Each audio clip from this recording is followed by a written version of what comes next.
Generally we call it as question and answer session. That means it's only one-way dialogue if it is only question and answers. But instead I would like to invite for the open discussion also, together with common interviews. With this brief introduction, I would like to start the session with already written questions. I think Ananda hopefully will present the questions to the audience, and as time permits we will go for the discussion or question of the common interviews. We'll start the session with written questions, please.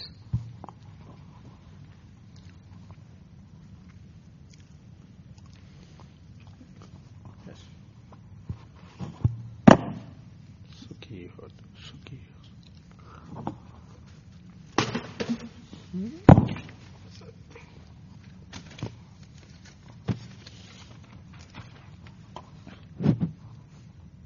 Dear Bhante,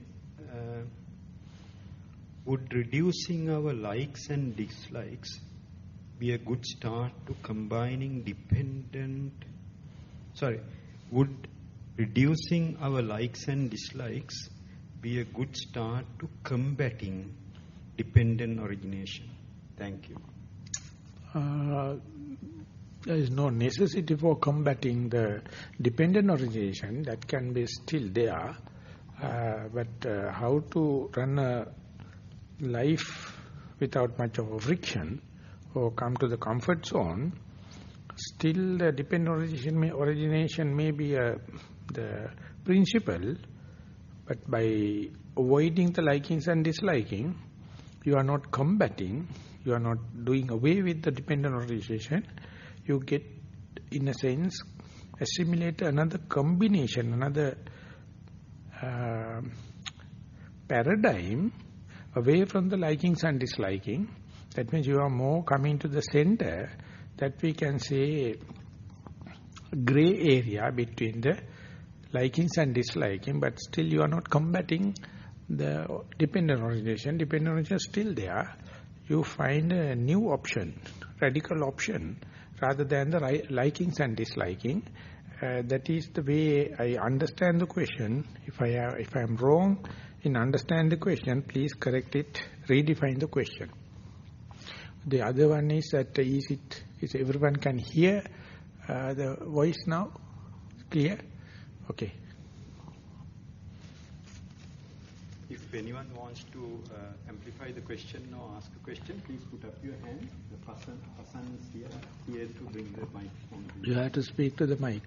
Sorry.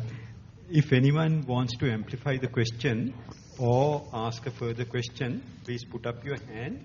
Person is here to bring the microphone to you. Thank you. And the second question.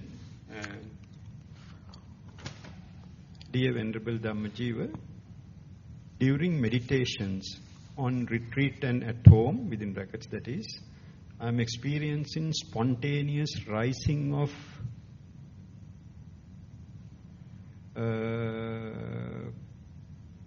I think this is that word, Kundalini energy. Kundalini energy. It creates uncomfortable choking in the throat, followed by coughing, heat and tearing in eyes. What caused it, and should I do something about it? Thank you.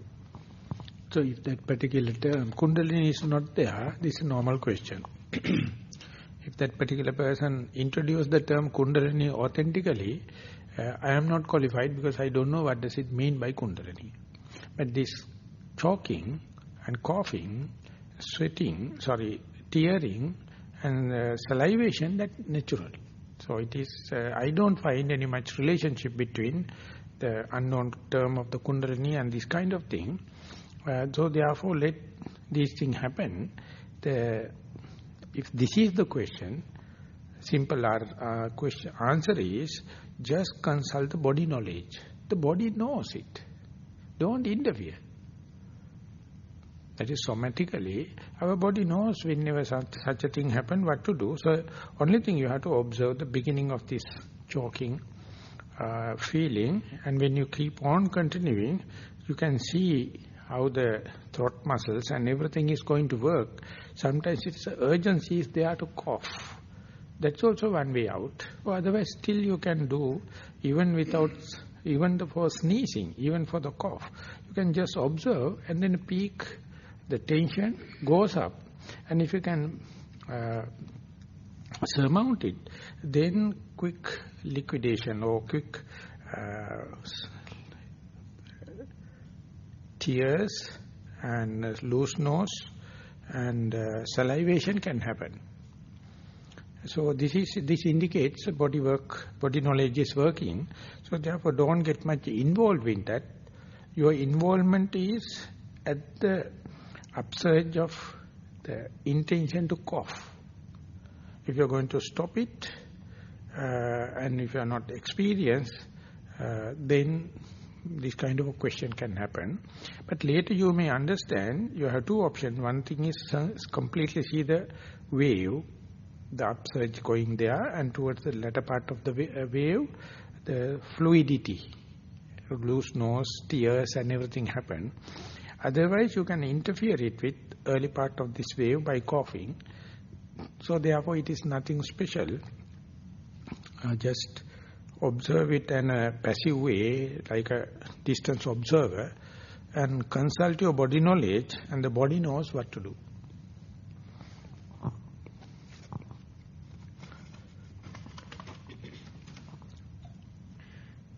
Dear Bhante, after listening to your last sutta, Ganaka Moggallana, gradual training, this sutta sounds like the deep end.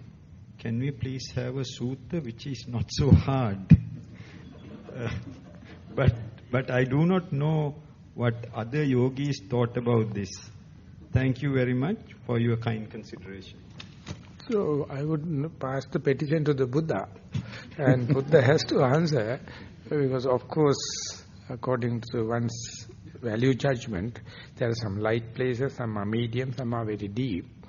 And what I usually do is I communicate with the organization and let them decide whatever the sutta they wish to have.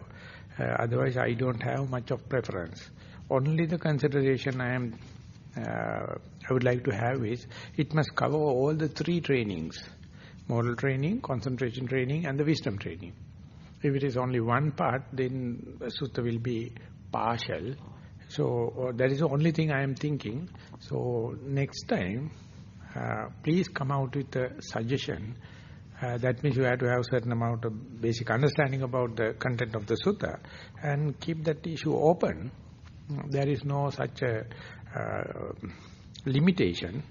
Only the limitation is let that sutta deal all the three trainings, specifically when we are going to have the residential retreat for more than 5 days, we can easily go into that. If it's a very short retreat, I don't have enough time to consider all the three trainings. So otherwise, please go through the suttas or just the content of it and come out and please inform to the organization. We will give a consideration. May I please ask something, Bhante? Would it be useful if we let the participants in advance, say a week or so before, what the sutta that you would be discussing, then they can read from the Majjhima Nikaya, because there are a number of ways of reading it. Yeah. So this time also this sutta came as a suggestion. Then when I go through, I found it as already once we have done. So therefore I have an objection. And later when we are clarifying, we found that early treatment was in Sinhala medium. So this is in English. So therefore all we agreed and go for this Thanhasankaya, Maha Thanhasankaya Sutta. But keep that open and please come out, please suggest it to the organization, and then we can give a fair consideration of that.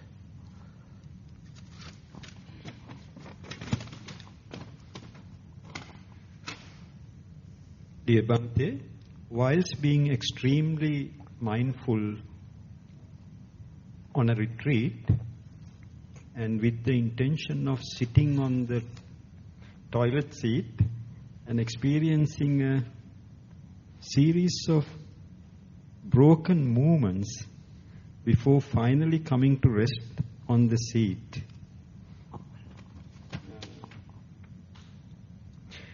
Between each broken moment, there was a slight gap. Could this have been the stillness? Could this have been the stillness of time that you were talking about in your talk today? These are called posture junctions. When you go to the toilet and decide to sit, you are from the standing position, and then while you are sitting, there are between these four cardinal postures, standing and sitting, lying down and walking. Here we are talking about the standing and sitting, and you can see so many nuances, so many shadows, so many posture junctions. So therefore this action of sitting we call the agglomeration of tiny little actions. So thin slicing of time means you are not considering this as a one job or one action. You see it's a series of action. And when you observe, it's a very crispy, it's very electric, it's very impromptu. Each and every one posture to the next, you become rejuvenated. But if you do not know, if you consider it as a one chunk, that means your mindfulness is not so sharp, and therefore ultimately you can't entertain the whole series. So in meditation, when we come back to the meditation cushion, we say within a one breath, there are 1,001 breaths, in breaths. Within a one out breath, there are 1,001 little out breaths. Something like when you are going in an escalator, or you are stepping in a staircase. Going to the upstairs, there are a lot of steps when you go in a staircase. But if you are going with the escalator, you feel like it's a one single movement. But even then you have to understand it is happening in tiers, different layers. So that is a very, penetrative thing that is called analysis or reductionism. This is a main tool in science. And the Buddha introduced it much earlier, but his science is inwardly. Physics and other science is the same tool outwardly. And when we were attending the school, we were told the molecule is the building block. And molecule is created by God, and different configuration of molecules going to give different elements and different things. But later molecule is cut into atoms. Atom is a subparticle of the molecule, and atom considered as more primordial initial or building block. And later, when the atoms are being arranged in the periodical cycle, when this atom weight is more than 250 units, they start radiation. And when the radiation happens within one atom, is the same atom or different one. Then Marie Curie came out told, when the atomic weight is become very high, some electrons are jumping here and there, and then atom become different. And then they found subatomic. Electron, proton, positron, quarks, all the kind of things. So when they come into being, the physics lost. The physics can't find the building block. And now, then it is merged into the quantum physics. And then they wanted to see the God particle. Which one is the God created, the Hebron particle. And they found soon after the collision collides, the Hebron particles come and it gives rise to different electron, proton, that is the way it is going on. Likewise, if you look at one action, this is one matter, this is one particle, and space and time, when you see the posture, it is, we are talking about the spatial. And that is also we can cut into. When you are cutting into, you can see it is reducing, ultimately boiling down to space-time or something volatile, that very basic primordial form, you can't claim yourself. You can't claim in me and not me, difference is not there. So when and where the time and space become chunk or agglomerated, you can rather get me and not me idea. But when it is reducing and go into the energy, you can't, but you can experience it, but you can't. So whenever it is going outwardly, it is called physics. When you go inwardly, it is called insight meditation. And you can experience space or time.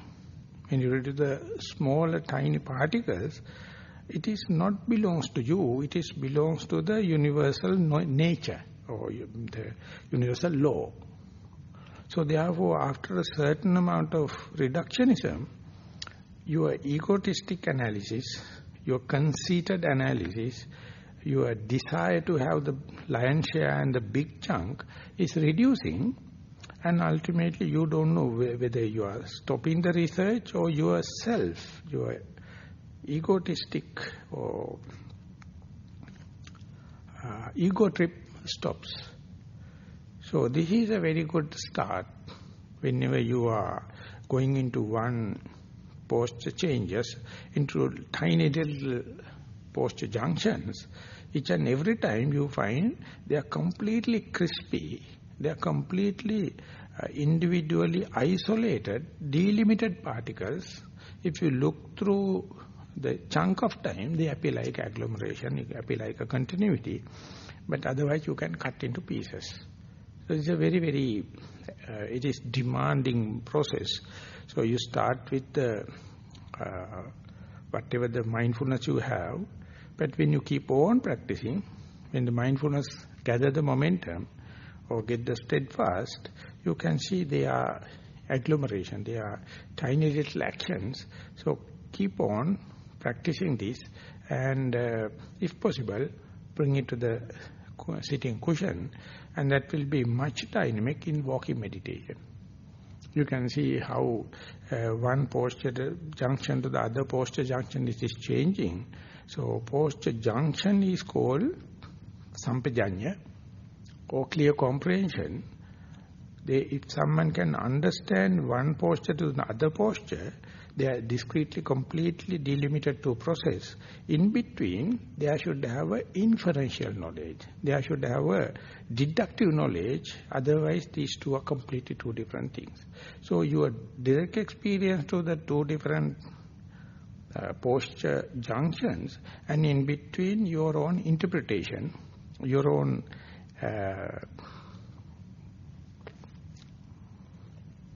inferential knowledge, it deciding whether you are correct or wrong. Okay, that was my question to you. Yeah. And there was a mixture of feelings as well as I went along. The feeling of urgency and I suppose volition, because I realized my muscles tensing to balance myself because of the broken movements. And finally, the relief. Yeah, that means that it has a material part, feeling part, perception part, volitional part, and the consciousness part. At a time, you can't have all the five. Whenever you are experiencing the materiality, feeling, perception is no more. Whenever you feel it, materiality, others no more. They are happening in departmental way, but later you put everything into a jigsaw puzzle, and that inferential knowledge indicates, or your deductive knowledge, or your rational knowledge, give a story, give a fabrication on that. So therefore your experience may be exactly the same with the other person, but your fabrication, your story may be completely different. So therefore the Buddha says, experience the same, let the whole lot of fabrications to happen, let the whole storytelling to happen, but don't claim this as me, mine and myself.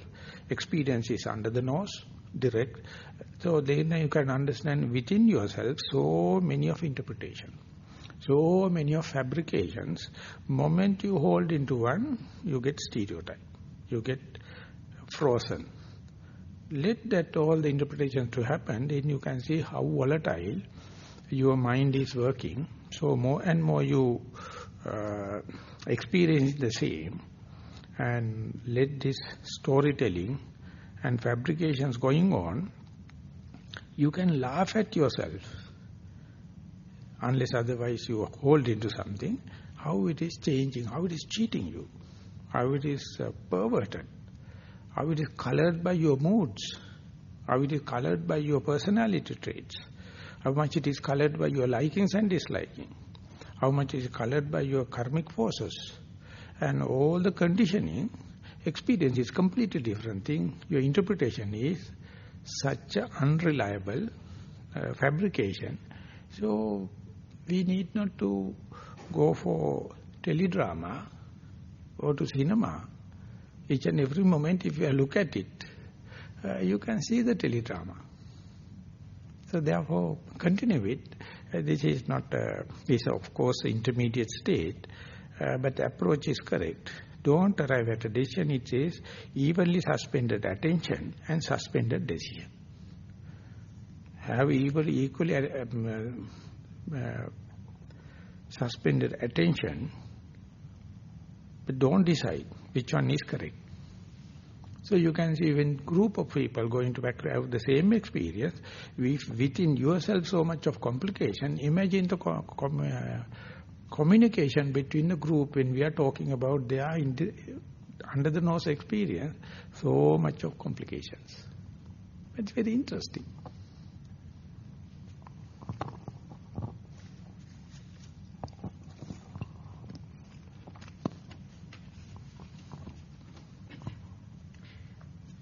Dear Bhante, please correct me if I am wrong. When I do sitting meditation, I focus my mind on a phrase. For example, etam santam, etang panitam, yaditang sabba sankara, samata, etc., samato, etc. My mind becomes calm and ekagata with this phrase, which is my meditation object. I can stay like this without my mind going to the past or future. Is it is it all right for me to continue like this? I am aware I am doing this to get rid of my defilements. Thank you. It depends, person specific, time specific. Whenever you are, so to say, at the beginning of your mindfulness, beginning of your sitting, you have to do away with the external thing and bring the attention to one of your primary objects. When you are doing that, you just note that particular object repetitively, we call vitaka. And whenever you see, now my mind is basically with your primary object, we can say face to face with the primary object, or under your very nose, then you can experience it because mind is not with the external, not with the past, not with the future, with that particular object. And that object itself has three phases. The beginning phase, the middle area, the transitional part, and the cessation. So after so much of familiarization and the seasoning of the object, and when the object becomes very calm and tamed and docile, you can see whatever the object, whatever the experience, it has three characteristics, the rising part, the beginning and the end. And so much of seasoning or familiarity, experience you must have just to see them and specifically to focus, according to the teaching of the Buddha, the cessation part. Whenever the cessation part becoming prominent, our rational mind become rebellion. It always asking the beginning, it always asking the middle, but it has no much happiness to see the cessation part. So therefore it is becoming allergic, vomitish, bored, monotonous, slippery of the mind, hiding of the mind, sleepiness, uncertainty, fear, doubts. So mind become quite agitated. But you know historically how much you trace it back to the point where now you can see the cessation part. And whenever the mind becomes rebellion and not happy to accept the under-the-nose experience, then only this is being recommended. Etan santang etam panitan yadidan upekha o etan santang etam panitan yadidan sabba sankara samato sabbo patipati nisaggo sannakayo virago nirodho. That is to facilitate and advert your mind more towards the end of the phenomena, end of the object. Otherwise, if you are going to apply this at the early part of your sitting, then it may be too much. It may be inappropriate. Something like when a doctor is prescribing a drug, very early he prescribed a very not too high potential drugs, when at the last only slowly is increasing the concentration and the dosage. So if you are going to have that drug, high potent drug at the early part, you are disturbing. So therefore, it is not a doctor's job, it is a specialist job. The specialists only know how to go with the series of medicine. So therefore, this is only applicable for the almost latter part of your materiality, corporeality. So therefore, this cannot be recommended for each and every person. This cannot be recommended at the flat rate from the beginning, right from the beginning of your sitting. So if you know appropriate time, then it's okay.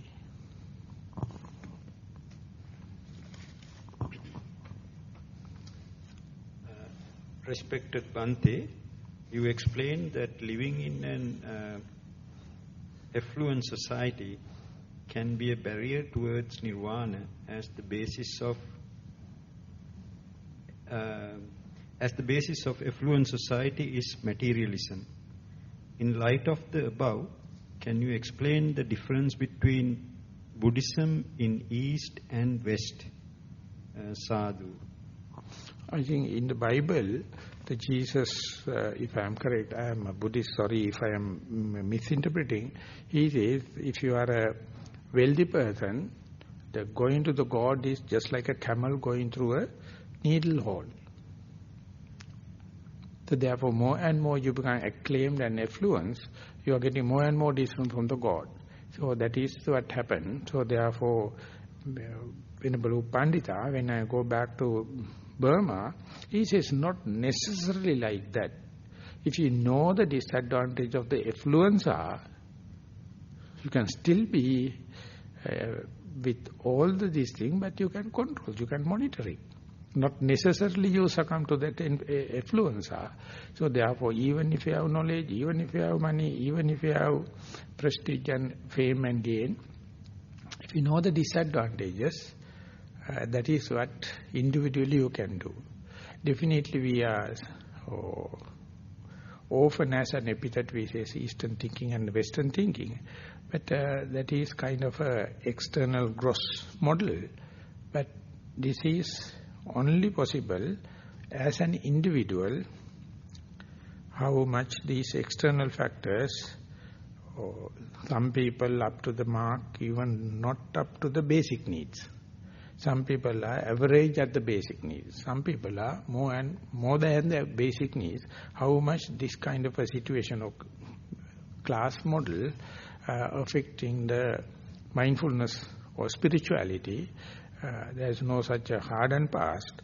But some people safely mention, if you are in the middle class, much benefited, rather than the very poor class and the very high class. So therefore, my interpretation is, if you know the danger of the affluenza, then you can manage. There is no other way that by after becoming affluenza, if you are affected by affluenza, if you go to the east, if you say you are going to be healed, no. And after getting affluenza in the east, and then if you see that you are shifting to the west, then you are going to get a better chance. No. You have to handle it. because don't get a slave to your own earnings. You must be master to your own earning, then spiritual life is a possibility.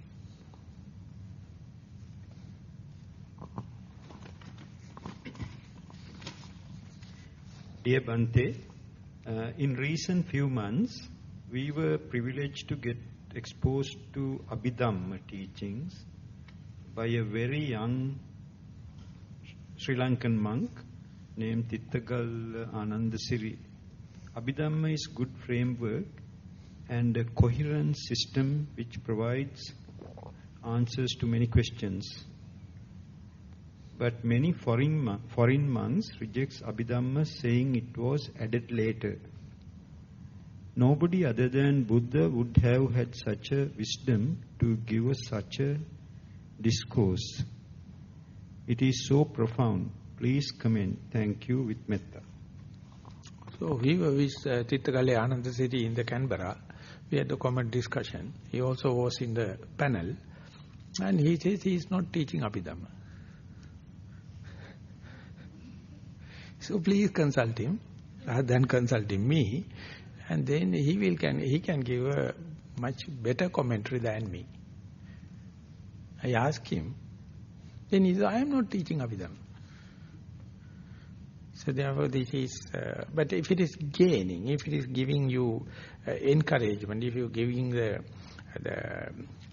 knowledge for inquiry, please carry on. But if it is going to give a storytelling, fabrications, inner chatter, and deductive thinking of overcoming the experience, then it is, you have to understand, it is just like affluenza. May I please ask a question, Bhante? Yeah. In a recent retreat that we attended here, Ajahn Brahmali taught us, I think the name of the sutta was Future Perils, Anagata Baya. I went back and had to look at the singular version. I think in that it says the threat to the Buddhism comes, virtually what it says is from inside, not from outside. What is your view on that? Yeah, that is a direct teaching of the Buddha. He says that his message, the dispensation of Buddha, never depended on the earth element, fire element, water element or anything. You people already recognize as Buddhist are the people, those who can destroy it, not outsiders. So therefore, if you are a chief monk, you can chiefly destroy Buddhism. If you are a junior monk, you can destroy Buddhism junior way. If you are a lay person, still lesser chances. The outside people, no chance. So therefore, we are the people. The Buddha says that the gold will become adulterated by mixing it with silver. Ultimately, gold color will disappear, the silver color will appear. So, gold is disappearance because of its weakness in its luster, and not by other things. So, therefore, don't think there are sectarianism, other parties are going to destroy Buddhism, or outside people can destroy Buddhism. No. It's up to you. So, therefore, if you really understand it, and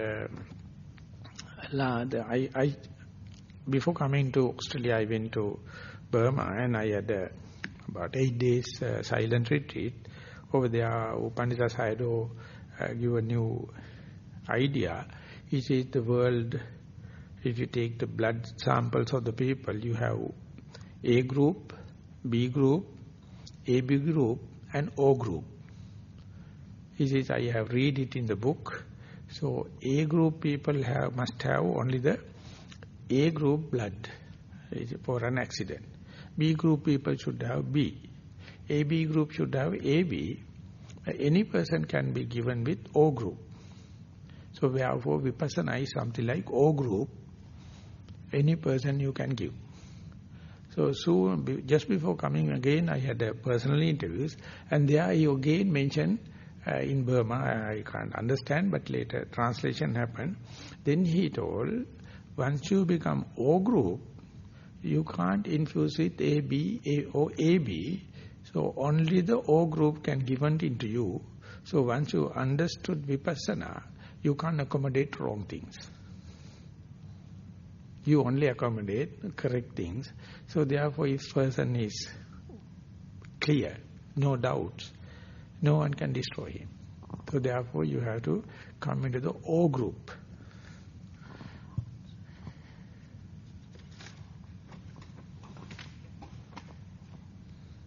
Respected Bhante, from what I gathered from today's discourse, the consciousness is either evolving or devolving, depending on your state of mindfulness and compliance to spiritual code of conduct.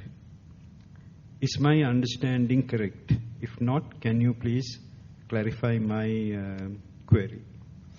Whether you are mindful or not, it's working with the universal law, and whether you are mindful or not, it is not according to your agenda. So if you trust consciousness which is working not according to your agenda, your all appointments will end up with disappointments. But if you know the consciousness is such, it is working in a universal law, and it is not credible, it is not trustworthy, then you will not have much of appointments with the consciousness, so there won't be any disappointments. Even if you know the consciousness, don't think that you can take it under control. You understand it is beyond my control, non-governable, and therefore you are not trusting it. It is not credible. So that very understanding is much, much welcome at your earliest part of your life. If the life is cut into 3 pieces, the Buddha says, you have to understand it when you are in the young age, when your hair are black and or your senses are very bright. Then you will not trust much upon your own mind. That is not a kind of a destructive thing. It's not nihilism. Whether you are mindful or not, mind is working according to its own thing. For my understanding, it is just for breeding. It is to propagate yourself. Mind is always that. That is the evolution. And it is thinking about the security. That's it.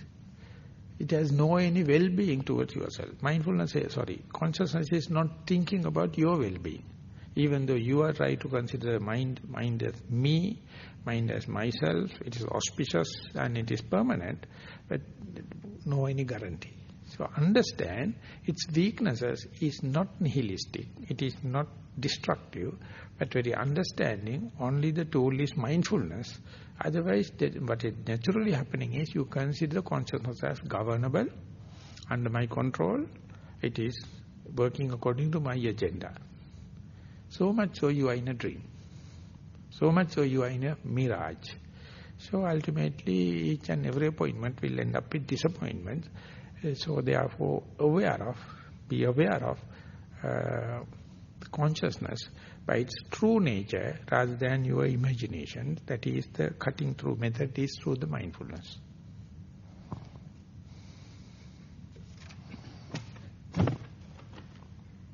Dear Bhante, when we meditate, we experience a period which leaves no memory of what happened. Can we say this is no consciousness during this period? Or is it only the memory which is lost? Much merits to you for guiding us through the correct path. Well, in that particular place, you have to see contextually, because sometimes when you become unconscious, that's also you can go. When you are drug addicted, alcoholic, and when you're given anesthesia, also that can happen. So therefore, what is the context? Then only we have to interpret. We can't generalize this kind of thing. So therefore, you have to tell whether it is happening in sitting meditation, whether it is happening in walking meditation, Whether it is happening in mindfulness of day-to-day activities, what is the object you are meditating, and what is the point where you lost, if at all, if possible, the memory. Then we can interpret, otherwise it is too generalization, leading to misunderstanding.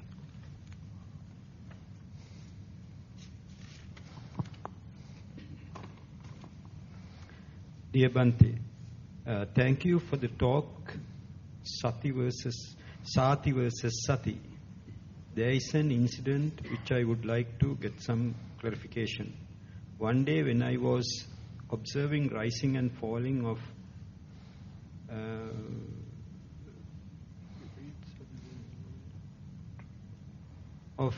breath,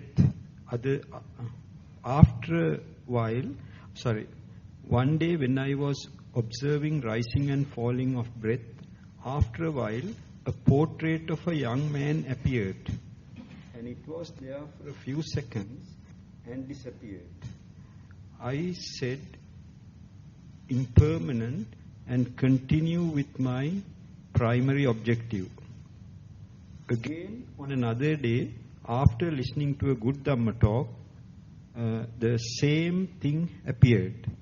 I am positive I have neither seen this man nor this portrait in this life. I am not a daydreamer either.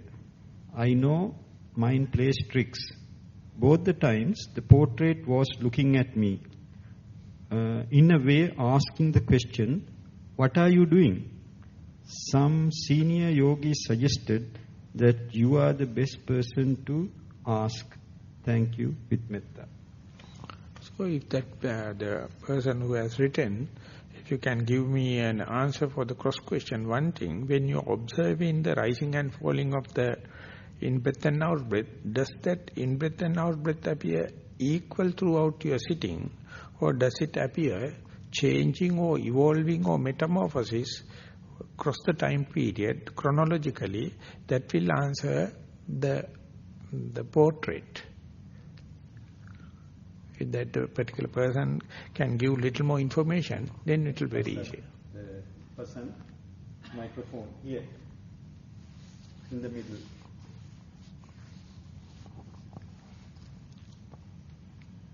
So my question is, you have mentioned that you are doing in-breath and out-breath and rising and falling, and meanwhile another portrait appear, 2 times appear, the same person looking at you. My question is not on the portrait. My question is asking, when you are observing the in-breath and out-breath, each and every in-breath and out-breath you appear equal or permanent, or it is evolution or changing or metamorphosis chronologically you see or not? Equal. It is equal. Equal.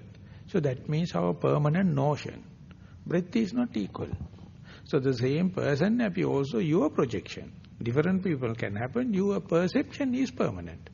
So then the same person appear. So your attitude must be, the breath never equal. Breath changes. That is how through anapanasati or through in-breath and out-breath, we are disproving it is permanent. We are proving it is impermanent. But our mind is with the permanent perception. So therefore, whatever the breath we see it is equal. So such a mind, it appears the portrait may be changing, but you project it as same because our permanent notion, nicca sanya. So therefore, meditator, it take long time for someone to look at the breath with this impermanent notion. It appears like a destructive, it appears like challenging, it appears like negative. So therefore our natural tendency is to look at the breath with the permanent notion, then it appears like a permanent. Because of your attitude, because of your advertent of your mind. So under such circumstances, anything appear, you can say different people or different portrait maybe, your permanent notion can interpret as equal, and then you start storytelling. Then fabrication going on. Then you keep on asking another person, he says this is a good omen, it's a bad omen, then both of you are finished. Both of you are eccentric, you are not mindful. Therefore, even if you are meditating, your adverting of the mind, your attitude, your view, definitely you have to understand always we try to make a permanent notion. That is the eternal view. So when you're doing interviews, in a discussion, the senior yogis or teacher has to indicate by listening to your own report, your interview report, you are, even the breath you consider as permanent, but in the Satipatthana Sutta, the Buddha mentioned, if your meditation is correct, at the beginning it appears like a long breath, and then it becomes shorter. That's a hint. The breath is never equal. So therefore, next time, don't worry about the appearing portrait, just see how your attitude towards the primary object, while you are doing walking meditation, when you are doing in-breath and out-breath, or when you are doing rising and falling, whatever may be, if you look at it from the permanent notion, things appear permanent. If you look at it from the impermanent notion, things appear impermanent. When that permanent notion changes to impermanent notion, it's a completely electric coincidence. So therefore, you have to have the open mind, and you have to have a dialogue. Someone has to interpret and say, you have to report, this is my observation on the in-breath and out-breath. But this is not reporting on the in-breath and out-breath, it is reporting over the portrait. So I just want to get the information and tell, my judgment is, your interpretation is because of your permanent notion, because even to the in-breath and out-breath you see as permanent. So my humble request, advice is, next time when you sit, try to disprove this hypothesis. That is to say, see the breath with its intrinsic differences, nuances, changes, then your mind will be plunged into the breath and see the true nature of the breath. You have no chance to see portraits. Even if it is happening, you see each and every time it is happen differently. So it is more and more proving the impermanent notion rather than permanent notion.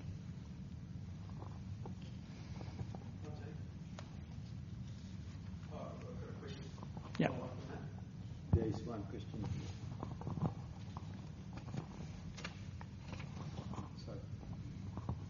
Just to follow on from what you said, Bhante, with regard to the in-breath and the out-breath and the images that occur, there is a stage there where, you know, the story of the Buddha talks about the soap ball and saturating the soap ball with liquid, but the liquid never goes outside of the soap ball, it stays within it.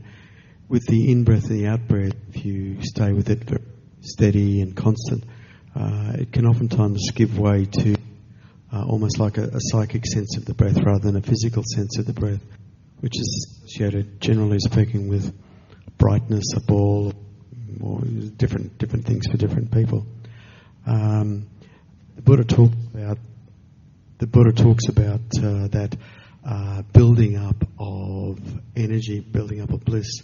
Do you understand the story I'm talking about with the Buddha, with the saturation, with the ball of the talc ball, and the water never goes outside, it's always contained within the soap ball. Do you know the one I'm talking about? One word I find difficult to grasp. You are referring to the ball, B-A-L-L? Yes. And it was an incident during the time of the Buddha. Yes, it was a story that the Buddha talked about when he talked about saturating the body with energy and bliss. And he was talking about, in the context, I think, of the Satipatthana Sutra, or thereabouts, where the body builds, you tranquilize the body, and then you energize the body and build the body up. You get higher and higher energy as you continue to become more and more calm and more quiet. And what I'm saying to you is that my observation of the breath oftentimes dissolves into that, almost like a psychic breath, just a knowingness of the breath, of the in-breath and out-breath, and then that can become a constant light in the mind.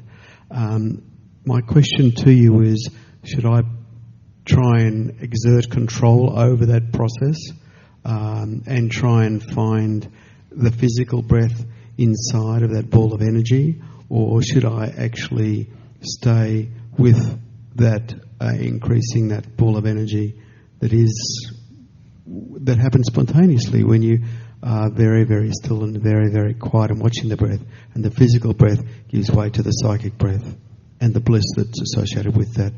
Can you make a comment, please, on what to do at that stage in meditation where the physical transcends into the psychic? If I got your statement correct, I would like to say, as I questioned her, when you're observing the breath is ever changing its shape and the manner. Definitely. So when it is happening, if your mind is ready and open, you can see same shape never appear twice, same manner never appear twice. So my meditation is very dynamic. It is a flux. So you don't develop any distance, you don't develop any fear. Instead you let that shapes and the manners to be prolific, and still you come closer and closer to the primary object, that means the breath. When you come closer and closer, it changes from matter to energy. Yes. Matter means individual characteristics. Energy means the common character. So energy means the breath go to the more and more its primordial form, unpolluted form. It is called nirmala, no defilements, nikleshi, no, it's a pure. So from the breath, you loses the shapes and the manner. Ultimately, you merge with the energy. And 2 points the Buddha give for you to verify it. When you are changing from the so-called breath or phenomena to the energy, you have to make sure it is not an accident. It is due to your correct effort only, matter change into the energy. Second thing, historically, you have to understand when it becomes more energetic, to the energy, it is less and less defiled. That means you are advancing, you are progressing, and you know. So therefore, next time when it is happening, you have to make sure when the breath appear like a flux, breath appear like a energy, breath appear like a vibration, breath appear like a source of energy, then you have to understand it is not a coincidence, it's not an accident, it is due to your proper mindfulness only it is happening. When it is there, if you have the correct attitude, within bracket, less and less tension, less and less frustration. So you have to practice up to the point is energy is your second nature. Breath is the falsified shape. Starting with the breath and coming to the energy. When and where you maximize it, when and where you familiarize it, one day you will understand whether you are doing walking meditation, whether you are doing on the in-breath and out-breath or rising and falling. Last, you are end up with this energy. And that means, whatever the starting point, come back to the source. When you come back to the source, it has a common character and make it your second nature. Make that when you are sitting, walking, day-to-day activities, sleeping, sitting on the toilet, no problem. Ultimately, you can understand more and more you with the energy, less and less frustration, less and less tension, less and less mental problems. So therefore, this so far was hidden.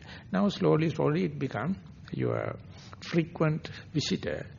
The day that becomes more than 50%, that is the way you become more spiritual. That's the way you become more open. Then you can understand Einstein, E is equal to mc square. So, exactly at that point that you're describing, my experience of that more and more, as I do more and more meditation, in deep meditation, is a dissolution of a sense of the controller, a dissolution of the sense of self, both in the moment of meditation, which basically means facing death in a slow, steady way, in the moment of meditation, and outside of meditation in my day-to-day life, what it seems to be accompanied by is more and more what's called serendipity.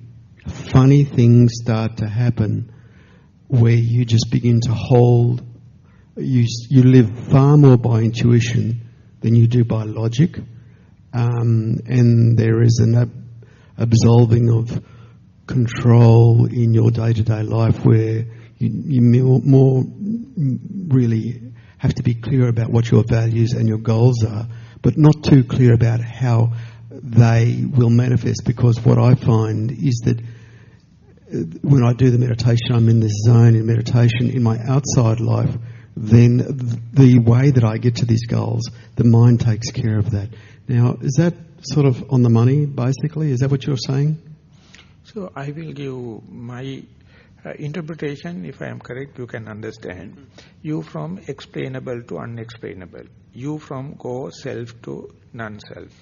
You go from me and not me boundary to no boundary situation.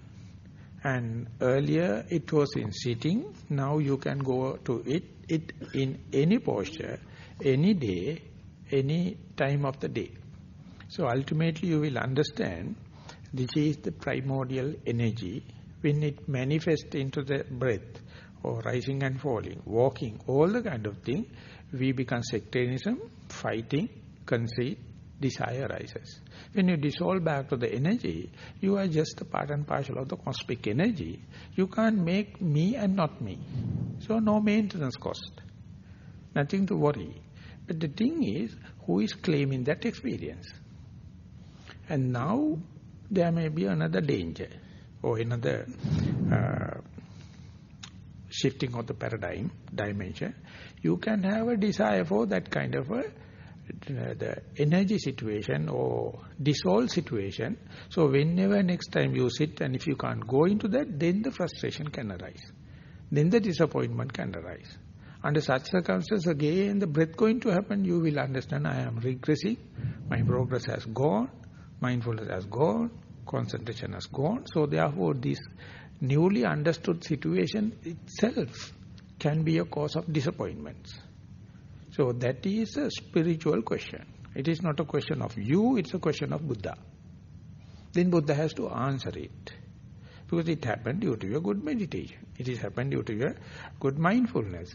Answer is, you have to be equipoised, you have to be indifferent, or you have to be unshaken mind, whether you see breath or the energy.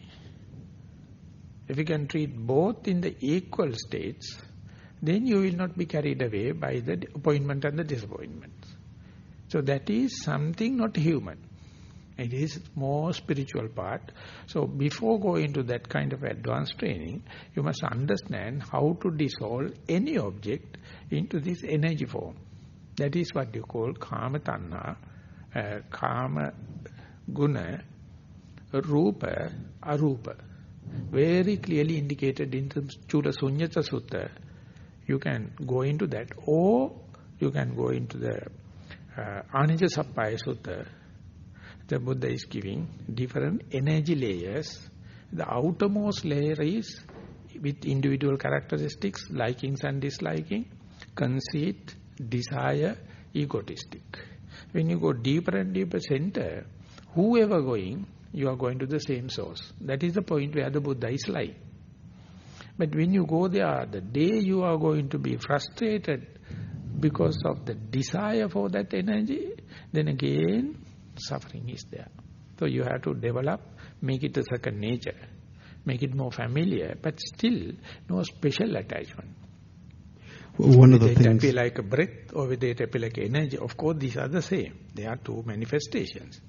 So whenever it is going there, and I find that many people are complaining me and ask me to take precautions. When you go to the quantum energy, quantum physics, this area, they try to explain not with the religious terms. They say when you go to the quantums, the non-local phenomena, you are not in a single place, many places, and you can't define, and you are merging with the cosmic energy. Anytime that can change it to matter. Matter anytime can change to the energy. So you are just the observer. You are not you are not belong to the paradigm of the energy or not belong to the paradigm of the individual characteristic, you see that means being you are a tadpole and you are becoming a frog. Now you are Ubejivi again. You can live in the water as well as in the outside. Amphibian. A fish becoming amphibian. Are you happy with that, or you want to come back to the water? It seems, Bhante, that one of the side effects of this process is the growing of compassion and a movement and an identification of oneself more with what's called common humanity rather than an ego doing its ego trip. Because I find the centre of gravity is moving more and more towards common humanity. We're all in this together, and you can't really take pride in actually achievement of things for all those reasons that you mentioned. I call this energy as humanity. If you can't have any connection to that, you are brutal. You are a beast. Thank you. So, but my problem is I can't understand your pronunciation. So I have to listen to all. I struggle with yours as well. But anyway, we have communicated, I hope. Thank you. Thank you for persevering.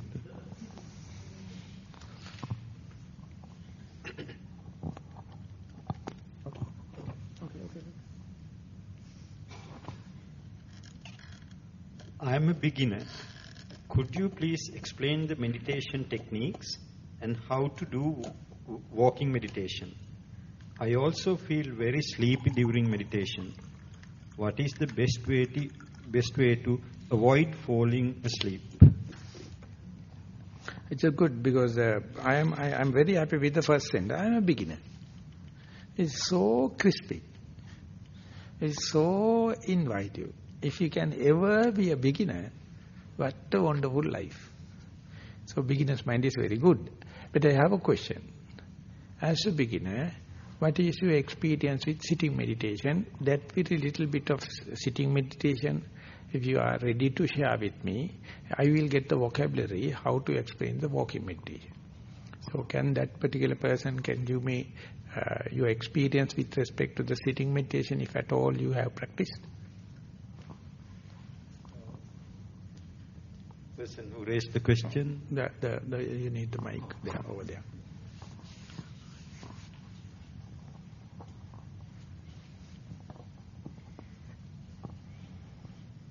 So I practiced Vipassana before once, and now I'm doing again because that was 2 years ago. Now I'm doing again, and I feel a little bit lost. If I should observe the breath or if I should observe sensations. So I just need a bit of a structure. So go to the breath or whatever the object. When you sit, can you make sure, or can you share with us, you know that you are sitting comfortably, you are sitting relaxed way? Are you happy and contented with your sitting posture? Yes. So how do you know at that time you are not standing? How do you know when you are sitting you are not walking? How do you know you are not sleeping? What is your direct touch, direct experience to confirm or verify that you are sitting? Sometimes I'm not sure if I'm falling asleep or if I'm just still. So that verification, it's up to you. When you sit and close your eyes specifically and make sure here, now, I am sitting. And that is an experience verifiable. Even at that time, if you are drifting, if the mind is not very settled, you don't know, you may be dreaming about sleeping, you may be dreaming about walking. So therefore, again and again, very first concrete thing, make sure you are sitting. 3 things I would like to suggest. One thing, then you can see the touching points where the triangular shape, if you are taking this kind of a position, and you can say this is what you feel. You are to confirm that you are sitting, you are not standing, you are not walking, you are not sleeping. Because if you are in the other postures, the contact points are different.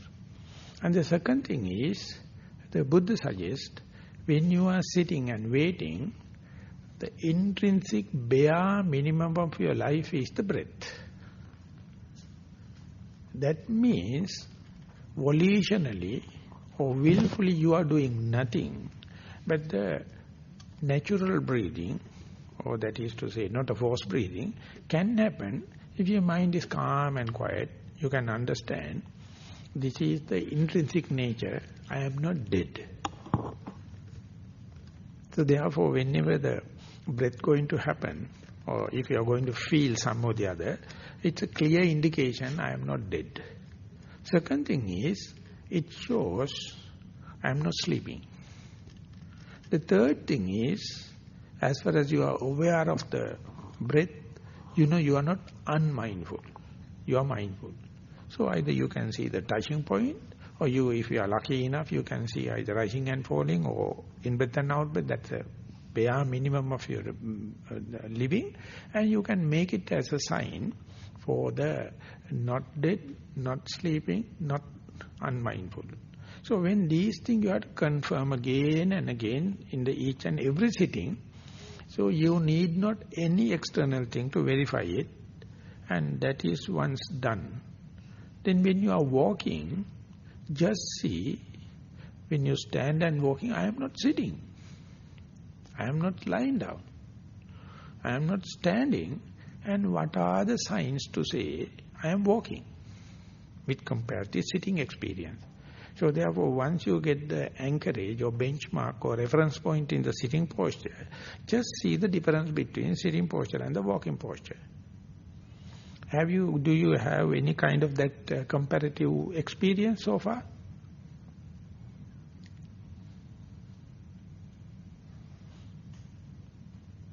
No, I find for me it's easy to sit, but when I do walking meditation, I'm not sure what I'm looking for, if I'm just observing my breath, or because I've never done it before. No, the posture-wise, just make sure I am not sitting. I am not lying down. I am not standing. I am walking. Then you have to ask, with what experience, with what touch, I am confirming, I am verifying walking posture. Then, if I am to add little more, maybe complicating, you can see your soul touching the ground. It's a very clear indication when compared to the sitting. And it is also changing.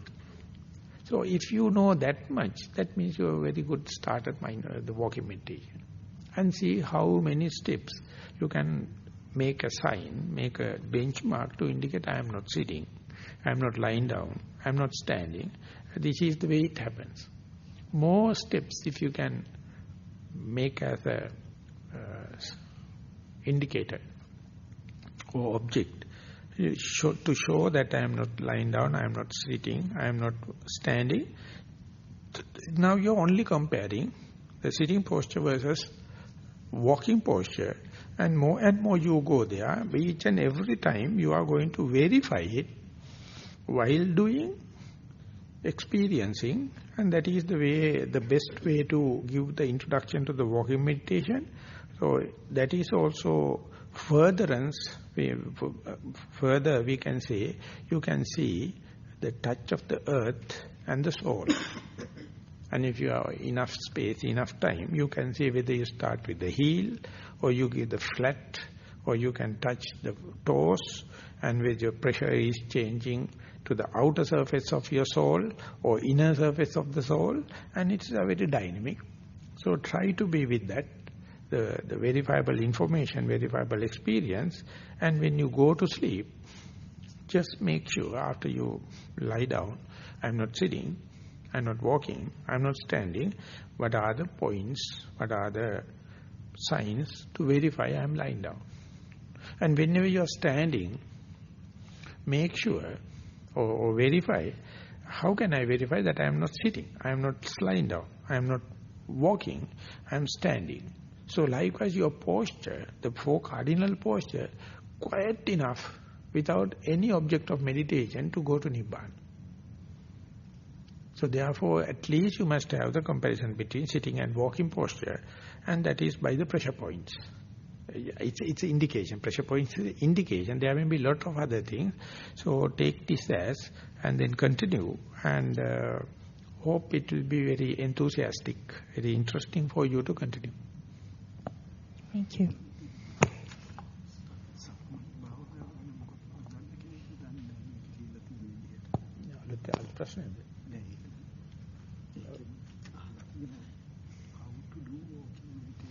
The question indicates that you have written a sentence telling how to do walking meditation.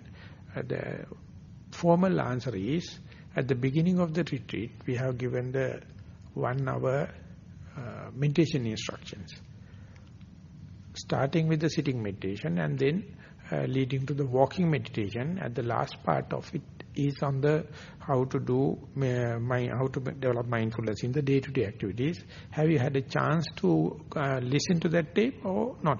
Done last night. Yeah, last night we got together. Yes, we heard it last night. Yeah. So the thing is, even it is very common even in Sri Lankans, traditional Buddhists, they don't consider the walking as meditation. Even if they listen to that part, they can't hear it. So they are asking how to sit cross-legged and the full lotus posture, how to go to the in-breath and out-breath. They are making agony out of instructions. Just sit and be aware. Just walk and be aware. Then they say, not technical enough, not scientific enough. They want to have the torturing machine.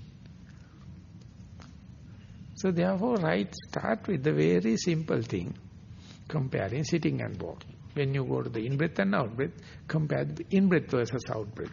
And then compare in-breath versus in-breath, out-breath versus out-breath. Likewise, it is ultimately leading it. That is the last question, Bhante. Okay, we have taken 1 hour and 16. Yeah, you may take the mic, please. It's further to my question you answered earlier regarding my meditating on that phrase. And I'm just like Thanasankaya. And I'm just wondering, I'm trying to make a decision how I should meditate in future. And I'm just wondering, like throughout the day, if I have been mindful about my everyday activities and especially watching my thoughts, and so when I sit down to meditate, it's like, for instance, throughout the day I might be thinking of the Panchapadanaskandha or the Rupa, looking at it like a Penapidak, and the Vedana, like the Diyabubul, etc., looking at the 5 aggregates. And then I've been looking at the Rupa as, say, Anicca, Dukkha, Rogato, etc., and Vedana, Sanya, Sankara, and also in that manner. And when I sit down to meditate, it's like a continuation of that, and then it goes into, it's like unburdening. So I'm just wondering whether it's still appropriate for me to meditate on that phrase or not. So you are trying to indicate what you are looking and what you wish to see. What did you see is not in your statement. Once you sit, when you are focusing the attention to the particular object, what did you see is the most important thing, that is indicates the meditation. What you wish to see, what it should be, it's a personal thing. So would you mind to share, when you are sitting and when you are focusing the attention to whatever may be your primary object, what did you see? What did you experience? It's more like an emptying. It's like empty. It's like gone into sunyata. There's no self like there. So if it is so, just keep that emptiness to be sustained for 1 hour. That means you are already arahant. That is my interpretation. It could be just that I'm suppressing. Pardon me? It may be that I'm just suppressing my defilements or something for that moment. Don't define that. If you can be with the emptiness, 1 hour is a very clear indication the mind has found the solace. Don't worry about the balance.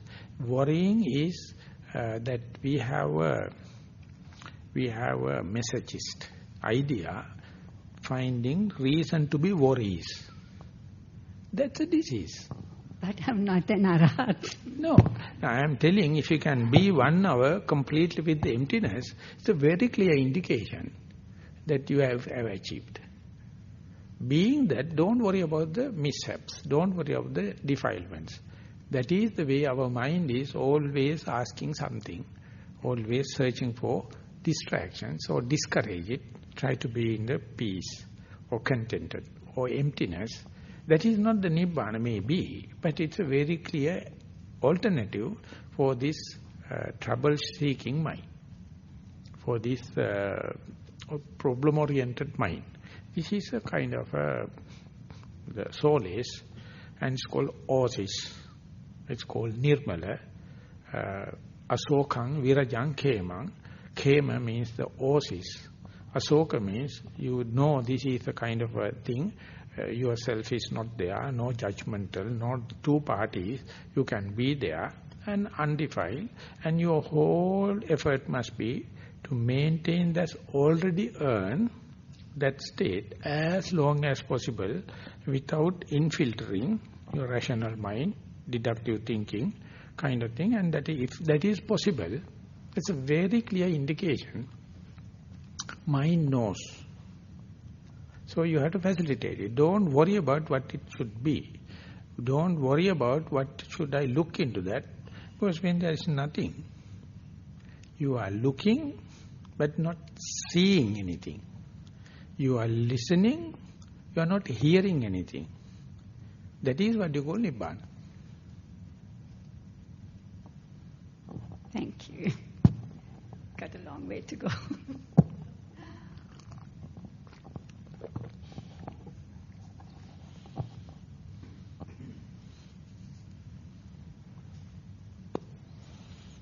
Okay, now time is to wind up the day's program. If there are no other questions to the audience, we have taken 1 hour and 20 minutes for the question and answer session. So I would like to suggest to take few minutes and share merits with all the seen and unseen beings. Specifically, once we completed the one successful day, all the merits we accrued, we'll share with all the organizers, seen and unseen. And without that kind of a contribution, we can't have this success.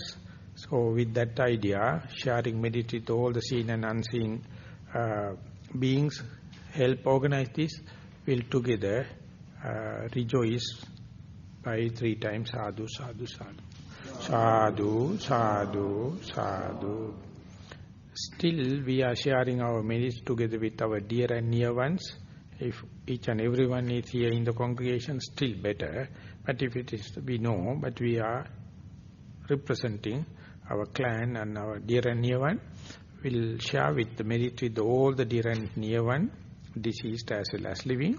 May they listen our rejoicing sound of sadhu, sadhu, sadhu, and they also may join us and say sadhu, sadhu, and rejoice with that idea. Again we will recite, we will say 3 times sadhu, sadhu, sadhu. Sadhu, sadhu, sadhu. Last but not the least, with all the merits we accrued, we may remind our object again and again. We may straighten our object again and again. So towards that, may all the merits may be helpful. With that also we may say 3 times again, sadhu, sadhu, sadhu. Sadhu, sadhu, sadhu. So we have the traditional stanzas after doing meritorial deeds, accumulation of the merits. We share it with reciting these traditional stanzas. It is of course in Pali. Those who know may follow it. Others will listen very attentively, please.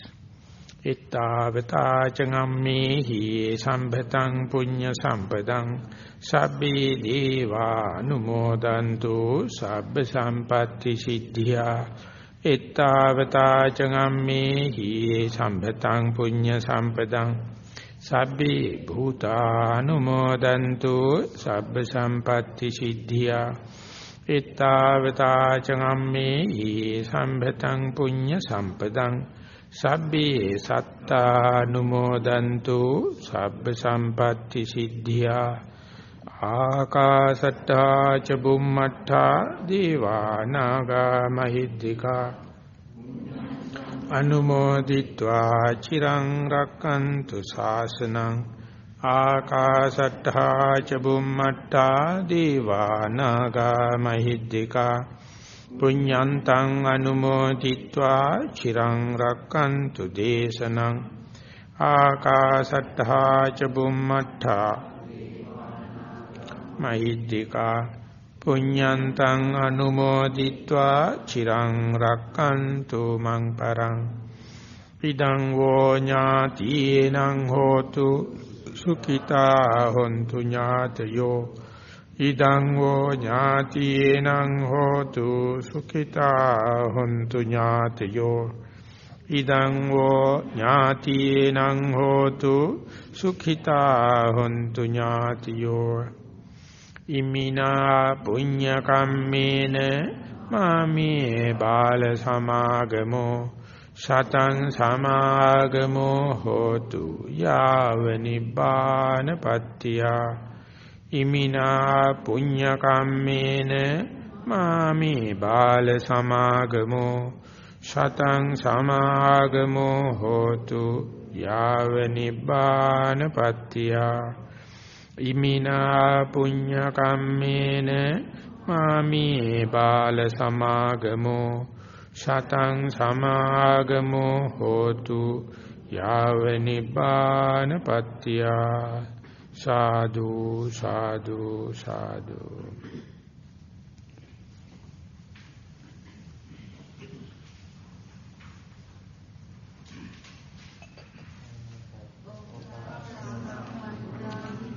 Sukhi hontu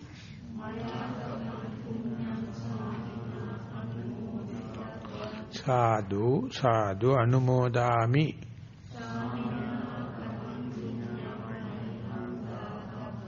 sadhu anumodi tabbang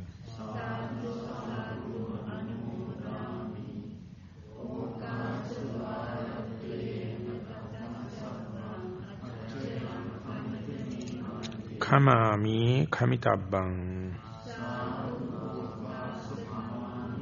Sukhi hontu Sukhi hontu Abhivadana silissa niccang vaddha pacayino Cattaro dhamma vaddanti ayuvanno sukhang balang Ayurarogya sampatti sagga sampatti mevaca ato nibbana sampatti minati samijjatu